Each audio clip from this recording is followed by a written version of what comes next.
Hey, what's going on, everyone? Welcome back to the channel.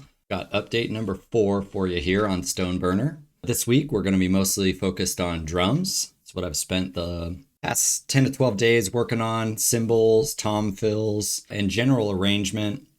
Still got some work to do. I'll probably just go through and completely retrack the kick drum and the snare drum and stuff once I have finalized those parts, especially the kick drum. I've been moving kicks around like crazy.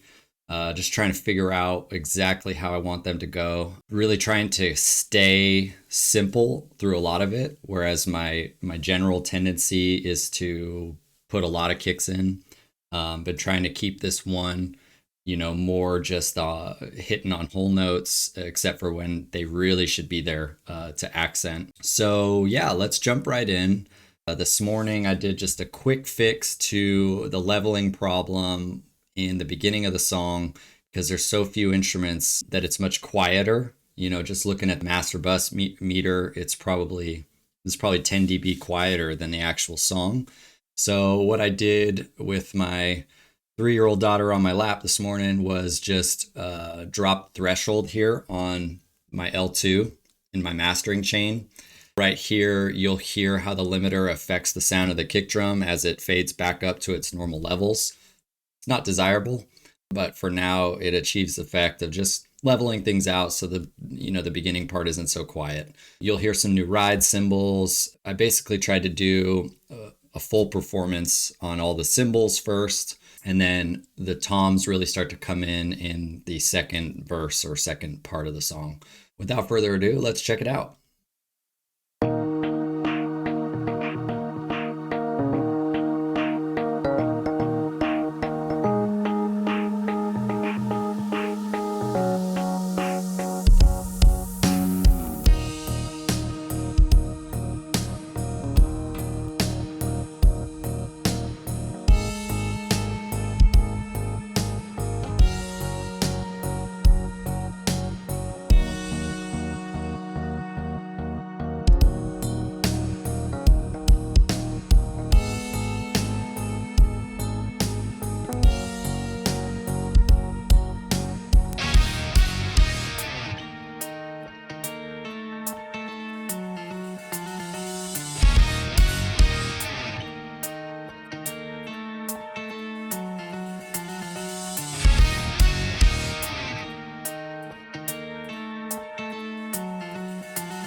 So just listening to that take with some fresh ears, I can already hear that you can see the deviation here on the kick drum pattern. So bar 21 is where we really kick into the song.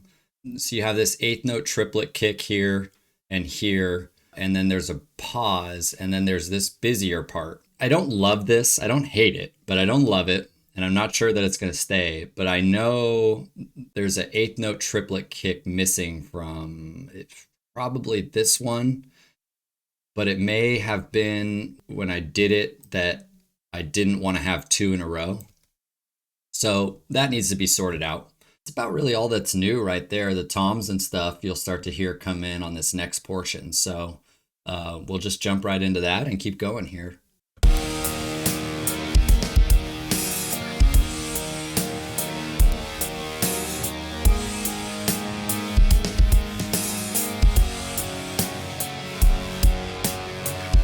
Sub hit right there.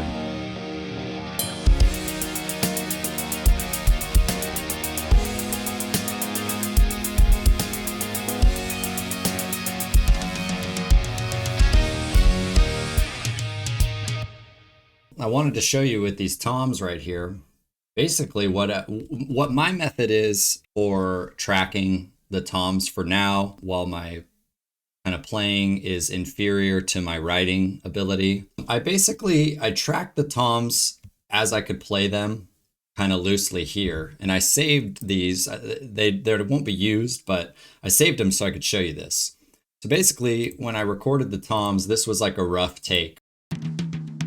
So it's messy, and the transients aren't really there. And this is with zero change. All I did was duplicate the channel And what I sat down and did is basically mic the tom how I wanted it, and then just gave some real good whacks, just doom, doom, doom, and use those left and right hits and just line them up with those transients. And the result is this. You can really hear the difference here. So the rough take and the edited kind of comp take. No changes to the mixing, the plugins, to the channel strip, basically. So it's a huge change, and it really tightens up the song in the manner that I like it. I like my drums to sound that crisp, have that much of a focused attack. So I can show you again with the floor tom too. Okay, and then much better, just very crisp. Maybe a little too in time, but for the toms, I like it like that. I'll make sure my hi-hats maintain a sense of naturalism in the playing. I don't mind if transients are off a little, but the toms are so few and far between that when they come in, I intend for them to be powerful, and I want them to be crisp. So that's my goal there. So I will mute these again, and let me just remember to drop the volume back on these a tad. They're probably going to be a little louder, but I thought they were a little quiet on that first playthrough anyway. So we'll start here and we'll kind of go into this next part.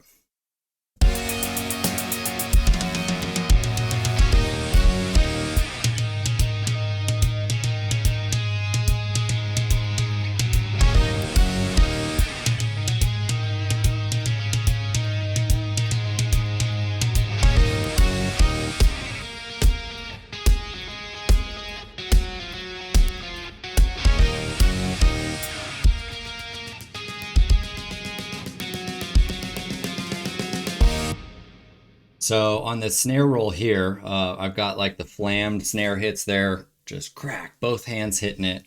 For my snare hits that are kind of in the rhythm, basically non-fills, I keep actually a piece of a yoga mat on the drum head because I like the way it sounds. It reduces the ring how I want it.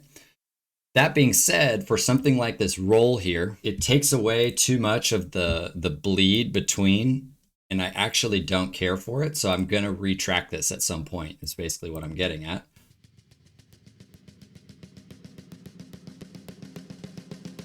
And see what I mean? I was talking about this in the last video. I already have volume automation and stuff. I have volume automation and reverb automation. Suppose I could turn it off and boost it so you can hear it, but you get it. But I basically did the reverb automation to compensate for that lack of the ringing of the snare and the ambience that has when you're playing really light. It was just overly deadened. I got to retract that part. So going into the end here, I guess I'll give you a peek at the last part of the song. I don't think I'll show you the end. I did a lot of work on the very end, so we might get there today. Let's see. Actually, we'll just put our automation back on and that'll fix it for us. Here we go.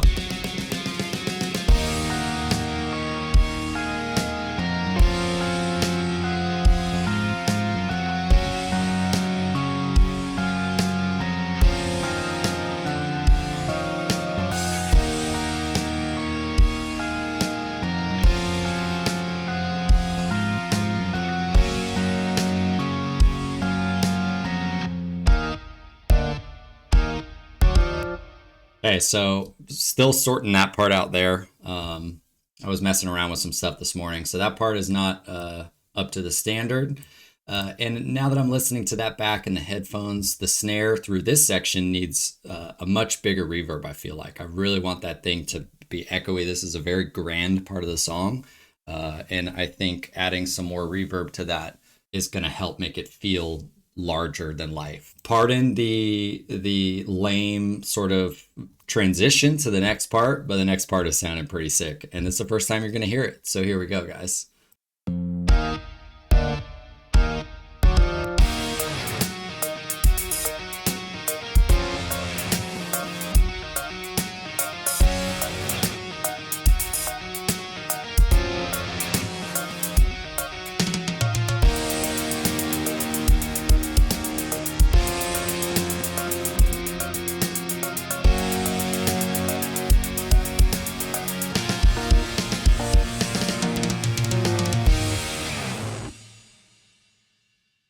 I just couldn't stop it. The end fill there was truly, I came up with it on live drums.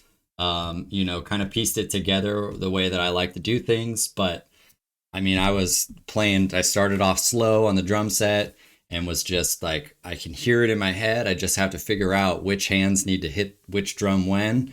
It came out really cool. I really like, it's like a really great ending. And it's nice to have it sorted out already, because I feel like on the previous songs, I had no idea what I wanted to do at the end of the song. So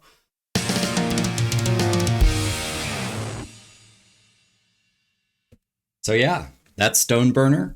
Maybe one more update after this, and then I expect to get this song released. That'll be our third track. Still very pleased with the way it sounds. Just need, now it's mixing. It's pretty much, the arrangement is done. I still probably will add some horns. Yeah, so I would say let's plan on one more update, because I want to add some more horns. We'll add some shaker, tambourine, and stuff. I know EJ was wanting to do some shakers and claps today, so we'll probably do something like that, and just kind of filling in the background of the mix. And then it'll be on Spotify and on Amazon and on Apple and Deezer and everywhere else that it gets distributed to. So thank you guys for checking out the channel, and we'll be back hopefully next week or so with update number 5 and a new song coming your way very soon. Peace out.